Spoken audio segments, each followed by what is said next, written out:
Este es un relato dramatizado, los personajes y situaciones han sido recreados, cualquier parecido es coincidencia, vamos con la historia.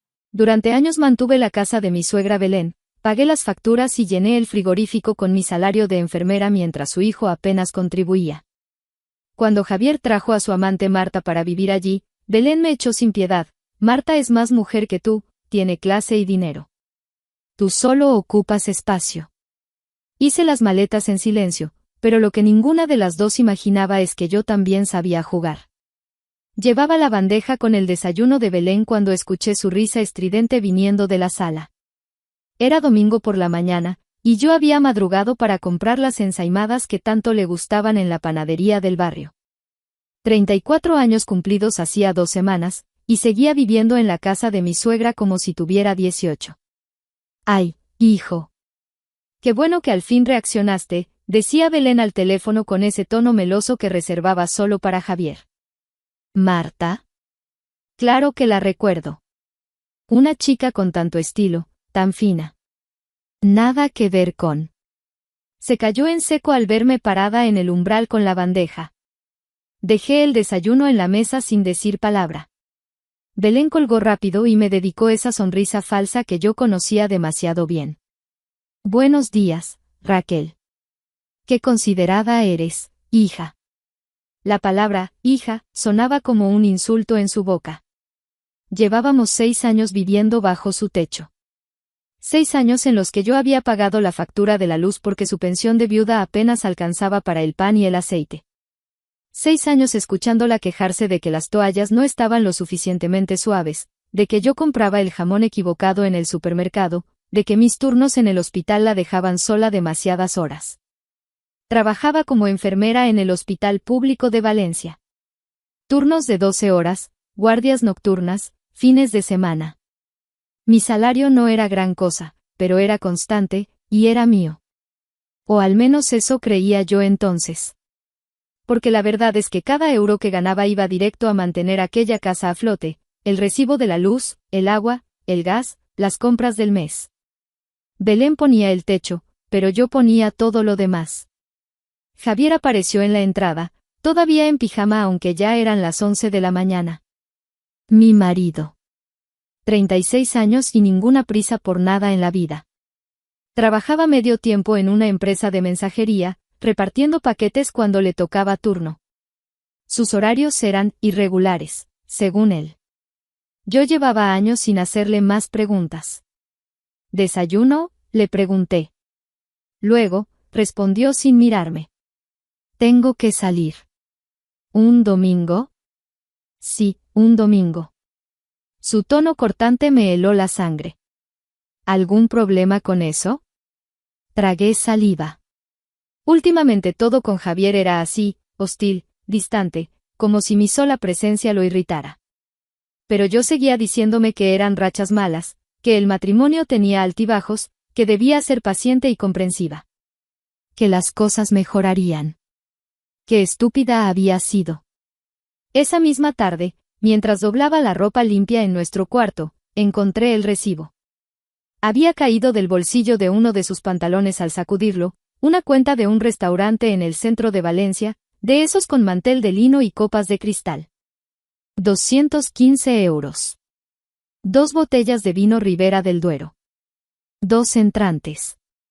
2 platos principales. 2 postres de chocolate. Me senté en el borde de la cama con el papel temblando en mis manos. ¿2 postres? Javier odiaba el chocolate. Siempre decía que los postres eran un capricho innecesario para gente que no sabe controlarse. Y 200 euros, eso era más de lo que yo gastaba en comida para toda la casa en 2 semanas. ¿Qué haces ahí sentada como una estatua? La voz de Belén me sacó del trance.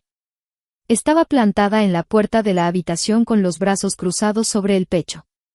La cocina no se va a limpiar sola, ¿sabes? Los platos del almuerzo siguen sucios.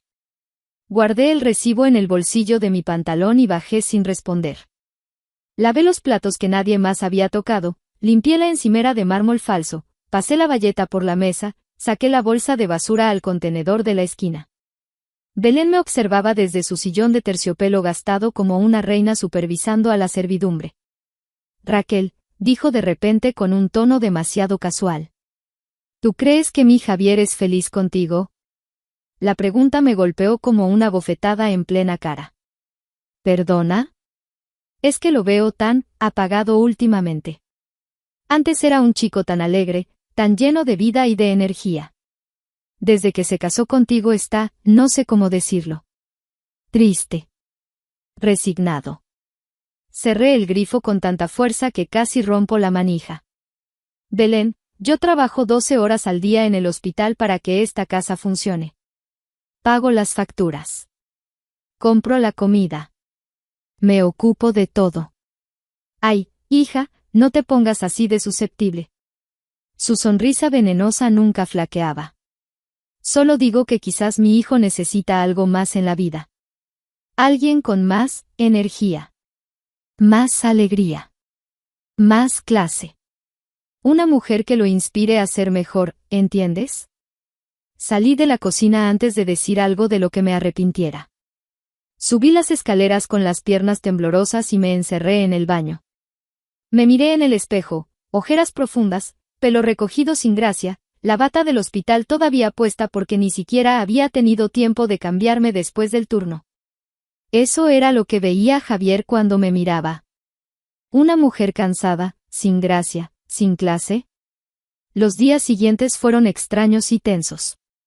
Javier comenzó a llegar más tarde cada noche, siempre con excusas vagas y poco convincentes. Reunión con los jefes de reparto.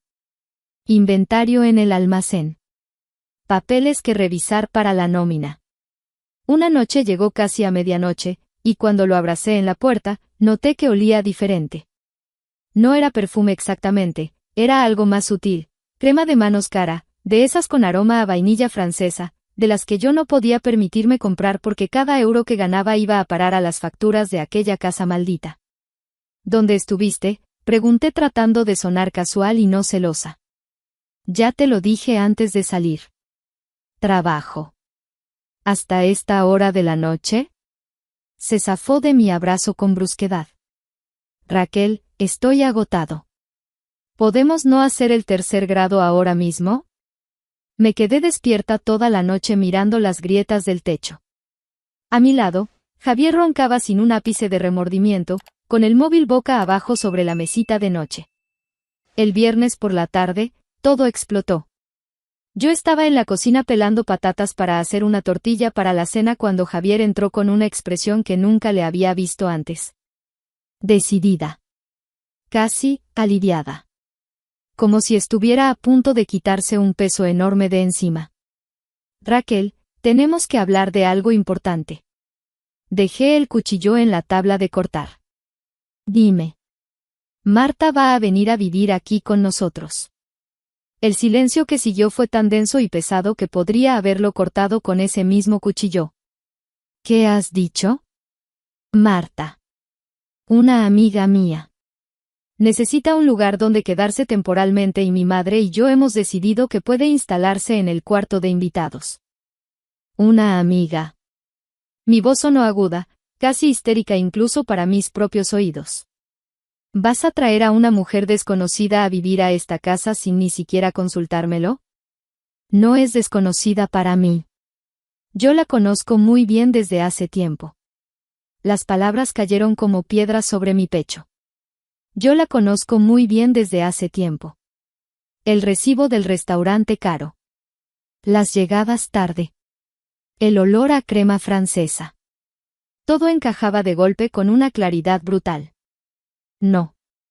Mi respuesta fue firme y seca. No va a venir nadie a vivir aquí. No lo voy a permitir. No es tu decisión, Raquel. La voz de Belén resonó desde el marco de la puerta de la cocina. Había estado escuchando toda la conversación, por supuesto. Esta es mi casa. Mi propiedad. Mi techo. Y si mi hijo dice que Marta viene a vivir aquí, entonces Marta viene. Punto final. Me giré hacia ella con una mezcla de rabia y incredulidad. ¿Tú sabías todo esto? Por supuesto que lo sabía. Belén se acercó a mí con pasos lentos y esa sonrisa triunfal que había estado reprimiendo durante días. Marta es una chica absolutamente maravillosa. Educada, elegante, con clase de verdad, con dinero propio. Nada que ver contigo, francamente. Me ha prometido que va a remodelar esta cocina vieja, ¿sabes? Va a poner muebles nuevos, electrodomésticos modernos. Algo que tú nunca has podido hacer en todos estos años. Porque yo pago la luz de esta casa, grité perdiendo los estribos. Yo pago el agua. Yo pago el gas. Yo lleno el frigorífico cada semana con mi sueldo de enfermera mientras tú te sientas en ese sillón a criticarme y a... ¿Y a qué? Belén dio un paso adelante, su rostro arrugado a centímetros del mío. ¿A darte un techo sobre la cabeza? ¿A permitirte vivir en mi casa sin cobrarte alquiler? Deberías estar agradecida conmigo, Raquel. Pero lo único que sabes hacer es quejarte y lloriquear como una niña pequeña. Miré a Javier buscando apoyo, algún rastro del hombre del que me había enamorado 7 años atrás en aquella cafetería del hospital. Pero él estaba mirando el suelo de baldosas, cobarde hasta el tuétano. Javier, susurré con un hilo de voz. ¿Tú realmente vas a permitir esto? ¿Vas a traer a tu amante a vivir bajo el mismo techo que tu esposa? Levantó la vista muy despacio. Sus ojos estaban completamente vacíos, como los de un extraño. Marta llega el lunes por la tarde. Algo dentro de mí se rompió en ese preciso momento. No fue dramático, no hubo gritos desgarradores ni llanto descontrolado. Fue más bien una fractura silenciosa y profunda, como el hielo agrietándose bajo los pies en mitad de un lago congelado. Entiendo perfectamente, dije con una calma glacial que no sabía que poseía. Belén soltó una risita satisfecha y cruel. Qué bien que por fin lo entiendas, hija. Porque francamente, y te lo digo con todo el cariño del mundo, Marta es más mujer que tú. Ella tiene lo que tú nunca has tenido ni tendrás, clase, elegancia, estilo, dinero de verdad. Ya es hora de que esta familia tenga a alguien de nuestro nivel viviendo aquí. ¿Y yo qué? Pregunté sin emoción en la voz. Tú. Belén se encogió de hombros con indiferencia absoluta. Tú solo ocupas espacio en esta casa, Raquel. Siempre lo has hecho. Eres como un mueble viejo y feo que nadie sabe dónde poner. Javier no dijo nada en mi defensa. No me miró siquiera. Simplemente salió de la cocina y subió las escaleras. Esa noche, cuando la casa por fin quedó en silencio, subí a nuestro cuarto y saqué la maleta grande del fondo del armario. Cada prenda que doblaba con manos temblorosas, cada objeto personal que guardaba, era un recordatorio doloroso de lo increíblemente tonta que había sido. 6 años. 6 largos años sosteniendo económicamente a una familia que nunca me había querido ni respetado.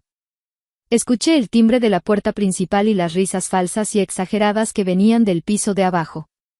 La voz aguda y chillona de una mujer desconocida, el tono adulador y servil de Belén. Marta, mi niña, qué alegría tan grande verte. Pasa, pasa, por favor. Ya estás en tu casa, amor.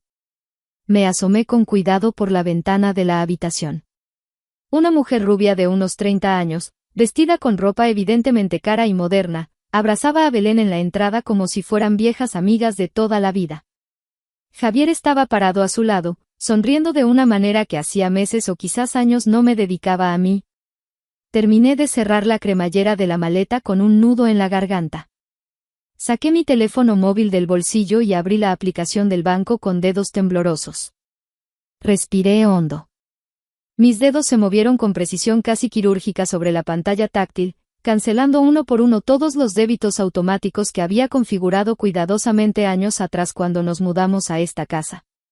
Luz. Agua. Gas. La domiciliación bancaria del supermercado online que traía la compra cada 15 días. Todo, absolutamente todo, estaba a mi nombre y vinculado a mi cuenta porque yo era la única que pagaba religiosamente cada mes. Y ahora, a partir de este preciso momento, ya no lo haría más. Guardé el teléfono en el bolsillo trasero de mi pantalón y miré por última vez aquella habitación que había sido mi prisión durante 6 años. Abajo, escuché a Belén decir con voz emocionada, Marta, cariño, te va a encantar vivir en esta casa. Y ahora que esa mujer sin clase por fin se va, tendremos paz y armonía de verdad. Una sonrisa pequeña y fría se dibujó en mis labios. Agarré la maleta, apagué la luz de la habitación y bajé las escaleras en silencio. Las tres estaban en la sala, Belén sentada en su trono de terciopelo, Marta en el sofá bueno, Javier de pie junto a ellas como un perro fiel. Ninguno me miró cuando crucé el recibidor hacia la puerta principal. Pensaban que me iba a ir llorando y derrotada, pensé mientras giraba el pomo de la puerta. No sabían que yo llevaba conmigo la llave de todo. La casa que alquilé estaba en un barrio obrero al otro lado de Valencia, lejos de todo lo que había conocido durante los últimos 6 años. Era pequeña, antigua, con las paredes desconchadas y las tuberías que hacían ruido cada vez que abría el grifo. Pero era mía. Solo mía. La primera noche dormí en un colchón inflable que había comprado en una tienda de todo a 100. No tenía sábanas todavía, ni almohada decente, ni siquiera una lámpara de noche. Pero dormí mejor que en años. Sin los ronquidos de Javier. Sin los gritos matutinos de Belén exigiendo su desayuno. Sin la sensación constante de estar caminando sobre cáscaras de huevo. Me desperté con el sol entrando por la ventana sin cortinas. Por primera vez en mucho tiempo, sentí algo parecido a la esperanza. O quizás era solo el alivio de haber escapado. Pasé el sábado organizando lo poco que había traído, mi ropa, algunos libros, documentos importantes. Cada vez que abría la maleta, me encontraba con recuerdos que dolían como esquirlas de vidrio. La foto de nuestra boda donde Belén aparecía al fondo con cara de funeral. El reloj barato que Javier me había regalado en nuestro segundo aniversario. Una postal de Peñíscola de unas vacaciones que nunca llegaron a ser felices. Lo tiré todo a la basura. El domingo por la mañana, sentada en el suelo de la cocina vacía con un café instantáneo en la mano, tomé una decisión. Saqué el teléfono y volví a abrir la aplicación del banco. Los débitos automáticos ya estaban cancelados desde el viernes por la noche, pero ahora podía ver con claridad las consecuencias de esa acción. La factura de la luz de la casa de Belén se emitiría el martes. El plazo para pagarla era de 5 días antes del primer aviso. Sin el débito automático, nadie la pagaría. Lo mismo con el agua y el gas. Y la compra online del supermercado que llegaba cada 15 días con el frigorífico lleno estaba programada para el miércoles.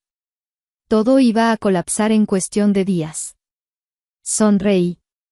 No fue una sonrisa alegre ni vengativa. Fue simplemente la sonrisa de alguien que por fin entiende que ha recuperado el control de su propia vida. Los días siguientes transcurrieron en una especie de calma extraña. Trabajé mis turnos en el hospital como siempre, pero algo había cambiado dentro de mí. Ya no llegaba a casa agotada pensando en qué cenar para Belén o si había que lavar la ropa de Javier. Llegaba a mi casa, me preparaba algo sencillo, y me sentaba en el suelo a comer en paz. El martes por la tarde, mientras compraba sábanas en unos grandes almacenes, recibí la primera llamada. Era Javier. No contesté. Me llamó 3 veces más esa noche. Dejó un mensaje de voz: Raquel, necesitamos hablar. Han llegado cartas del banco. Llámame. Borré el mensaje sin terminarlo de escuchar. El miércoles llegó un mensaje de texto de Belén: Raquel, no sé qué has hecho pero las domiciliaciones bancarias no funcionan. Arregla esto inmediatamente. Lo leí 2 veces y luego guardé el teléfono sin responder. El jueves por la noche, al volver del turno de tarde en el hospital, encontré 4 llamadas perdidas de Javier y 2 mensajes más de Belén, cada uno más histérico que el anterior. Esto es una irresponsabilidad. Vas a tener que pagar los recargos. Contesta el teléfono ahora mismo. Preparé una tortilla francesa para cenar y me senté junto a la ventana a comerla tranquilamente. Afuera, los vecinos del barrio hablaban en la calle, los niños jugaban al fútbol en la plaza. Vida normal. Vida simple. Vida sin veneno. El viernes no fue al hospital. Era mi día libre, y lo pasé instalando cortinas viejas que había comprado de segunda mano y organizando la minúscula cocina. Estaba colgando una estantería cuando sonó el timbre. Mi corazón dio un vuelco. Solo 3 personas sabían dónde vivía ahora, mi compañera del hospital que me había ayudado a encontrar el piso, el casero, y nadie más. Javier no tenía ni idea de mi dirección nueva. Me acerqué a la puerta con cautela y miré por la mirilla. Era Belén. Estaba parada frente al portón de hierro de la entrada, con el pelo despeinado y ojeras profundas que le llegaban hasta la mitad de las mejillas. Llevaba la misma ropa que yo le había visto puesta 3 días seguidos cuando todavía vivía allí, un chándal viejo y unas zapatillas de andar por casa. No se había maquillado. Parecía haber envejecido 10 años en una semana. Abrí la ventana del piso superior para escuchar qué quería, pero me mantuve oculta tras la cortina. Belén tocó el timbre insistentemente. 1 vez. 2. 3. 4 veces seguidas. Raquel. Raquel, sé que estás ahí. Abre la puerta, por favor. Su voz sonaba desesperada, quebrada. Nada que ver con el tono arrogante y cruel de hacía una semana. Esperé en silencio. Raquel, por favor. Necesito hablar contigo. Es urgente. Bajé las escaleras despacio, sin prisa, y abrí el portón con la cadena de seguridad puesta. Solo lo suficiente para verla a través de la rendija. ¿Qué quieres, Belén? Se aferró a los barrotes del portón como una náufraga a un madero. Hija, por favor, tienes que volver a casa. Tienes que volver ya. Esa no es mi casa, respondí con voz plana. Por favor, Raquel, escúchame. Las lágrimas comenzaron a rodar por sus mejillas arrugadas. Todo ha sido un error terrible. Un malentendido horrible. Marta. Marta no es lo que decía ser. Ah, ¿no? No tiene dinero, Raquel. Todo era mentira. No ha remodelado nada. No ha comprado nada. No ha pagado ni un euro de nada desde que llegó. Belén sollozaba ahora sin control. Y lo peor es que nos ha echado de nuestras propias habitaciones. Alcé una ceja. ¿Cómo? Ella y Javier tomaron mi cuarto, el principal, el que era de mi difunto marido y mío. Dijeron que necesitaban privacidad. Me obligaron a dormir en un colchón en la sala porque, según Marta, yo toso mucho por la noche y no la dejo descansar. Su voz se rompió en un gemido patético. Me trata como si fuera la criada, Raquel. Peor que una criada. Me grita. Me insulta. Dice que soy una vieja estorbosa. Crucé los brazos sobre el pecho y no dije nada. Y el frigorífico está vacío, continuó Belén entre hipidos. Lleva vacío desde el miércoles. Marta no compra comida. Dice que no es su problema, que yo debería salir a comprar con mi pensión. Pero mi pensión no alcanza para nada, Raquel, tú lo sabes. Ayer comí solo pan con aceite. Hoy no he comido nada todavía. Qué lástima, dije sin una pizca de emoción. ¿Y las facturas? Belén sacó unos papeles arrugados del bolsillo del chándal. Han llegado avisos del banco. Dicen que el pago de la luz ha sido rechazado. Y el del agua también. Y el del gas. Dicen que si no pagamos antes del lunes, van a proceder al corte de suministros. Me miró con ojos suplicantes. ¿Tú sabes algo de eso, Raquel? ¿Tú cancelaste algo? ¿Y si lo hice? Se aferró con más fuerza a los barrotes. Por favor, hija, reactiva los pagos. Te lo suplico. Sin luz, sin agua, no podemos vivir así. Y yo no tengo dinero para pagar esas facturas. Son cientos de euros. Marta dice que ella no va a pagar nada porque no es su casa.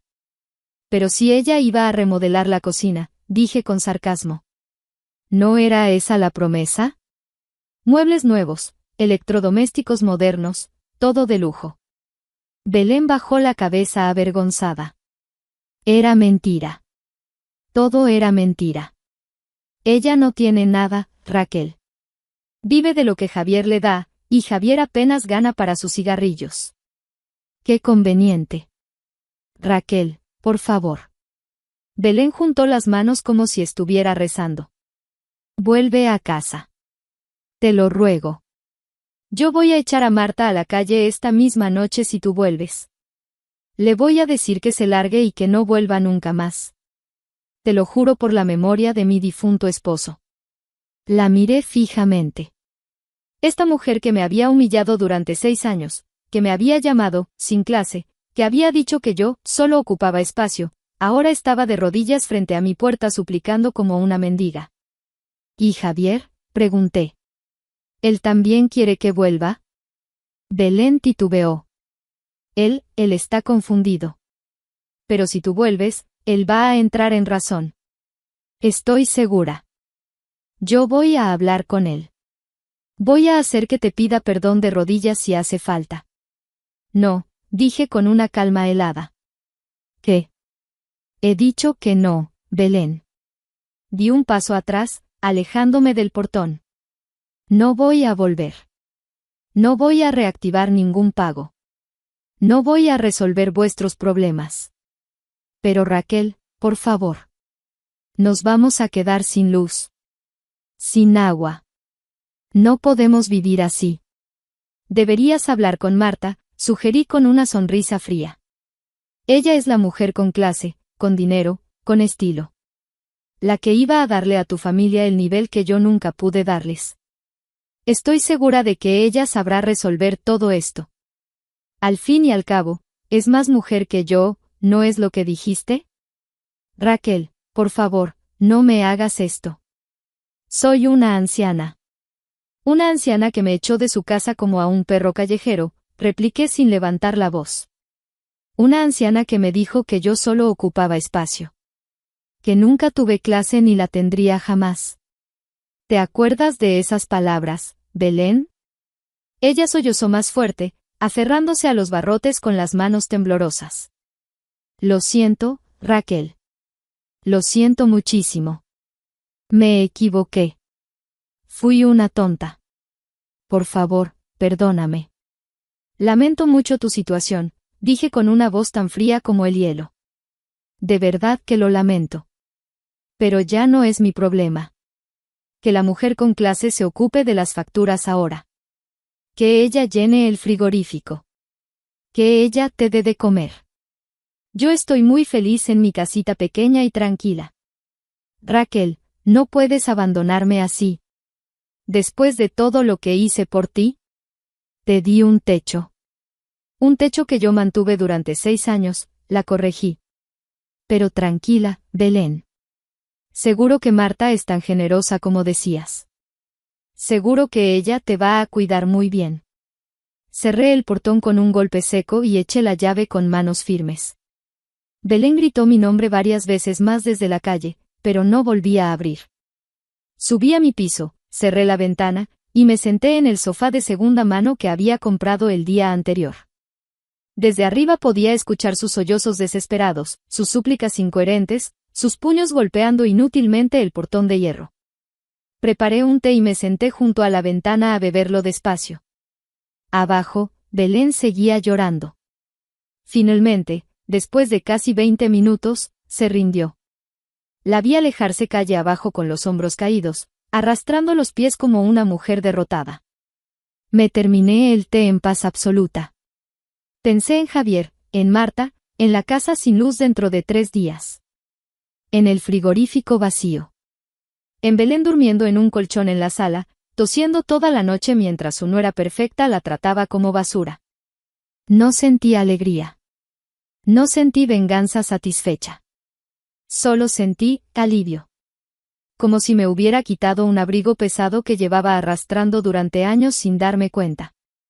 Agarré mi teléfono y bloqueé el número de Belén. Luego bloqueé el de Javier. Mañana compraría una planta para la ventana. Y pasado mañana pintaría las paredes de la cocina de un color alegre. Poco a poco, convertiría esta casa pequeña en un hogar de verdad. Un hogar donde nadie me gritara. Donde nadie me humillara. donde nadie me dijera que no tenía clase. Afuera empezaba a anochecer, y las luces de las casas vecinas se encendían una a una, creando un mosaico cálido en la oscuridad. Sonreí. Ellos pensaban que sin mí se quedarían con todo. La casa, la comodidad, la vida fácil.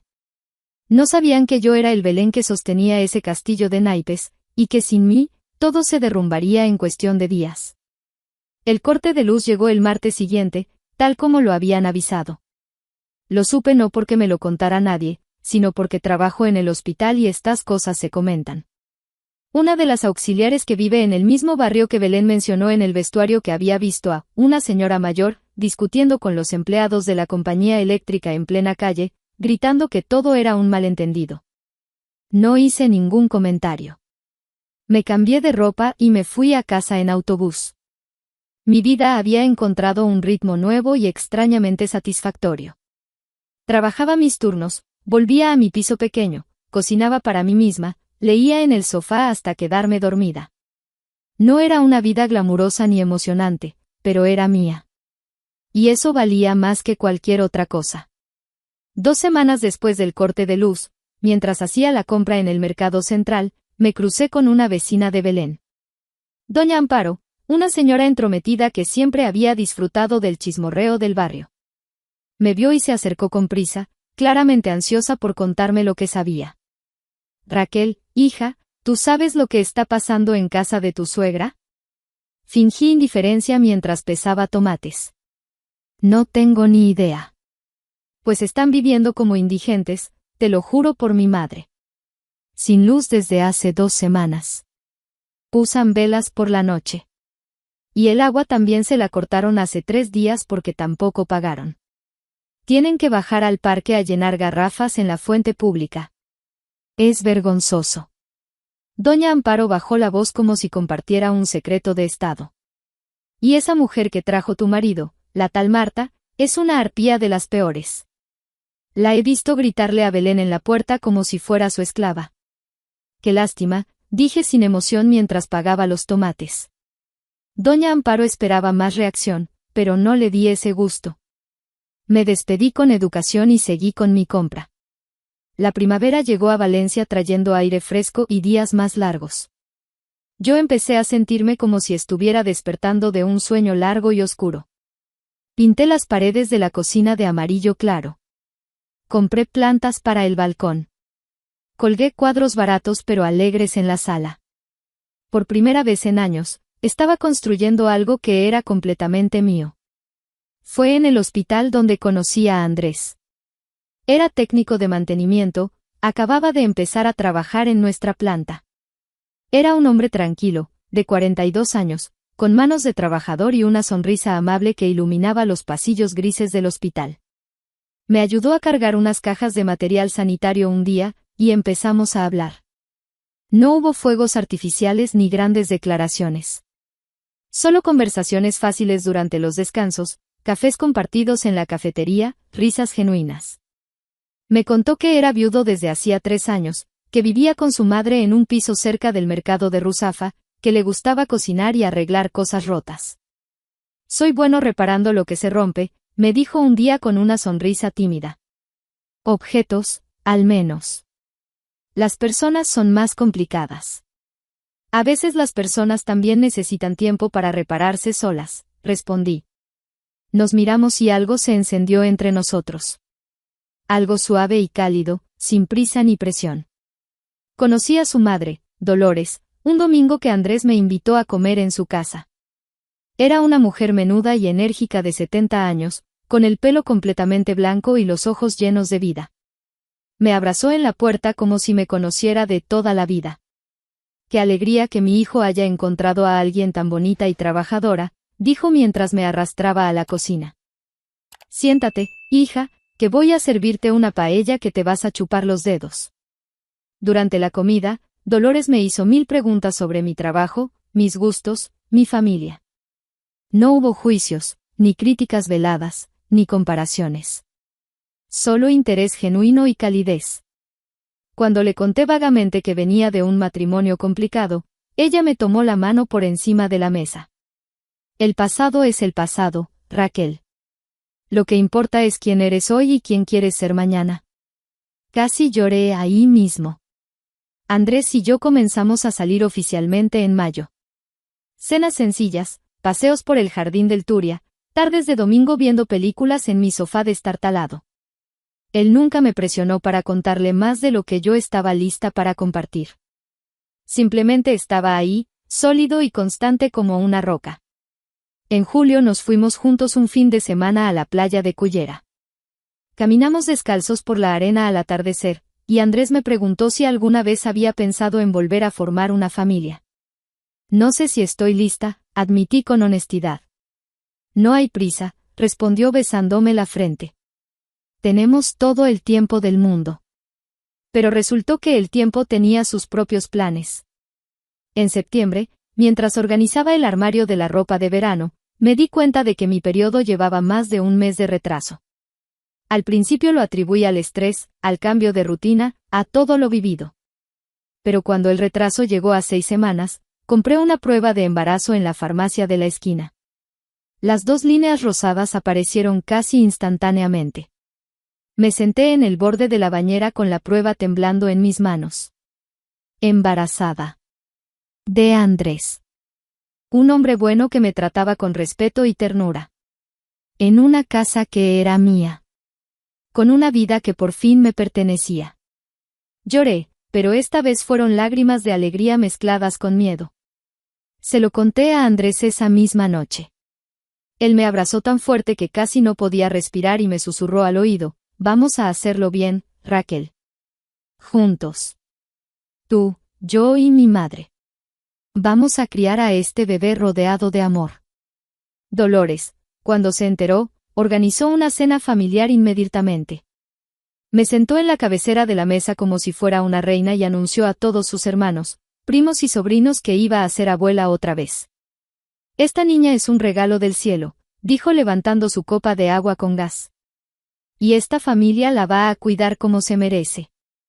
Esa noche, acostada junto a Andrés en su cama, con su mano apoyada suavemente sobre mi vientre todavía plano, pensé en Javier y Belén. Según había escuchado por el hospital, seguían viviendo en aquella casa a oscuras. Marta no se había ido. Al contrario, se había acomodado como una reina parásita. Belén había adelgazado tanto que parecía un fantasma.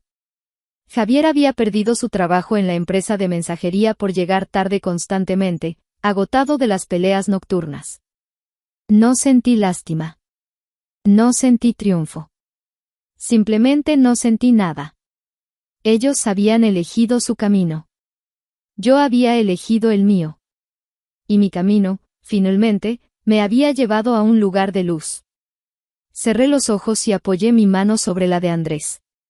Dentro de mí, una nueva vida crecía. Una vida que nacería rodeada de amor verdadero, de respeto, de dignidad.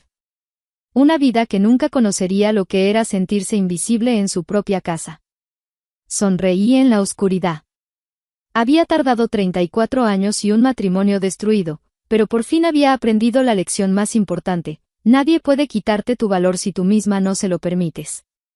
Y yo nunca más lo permitiría.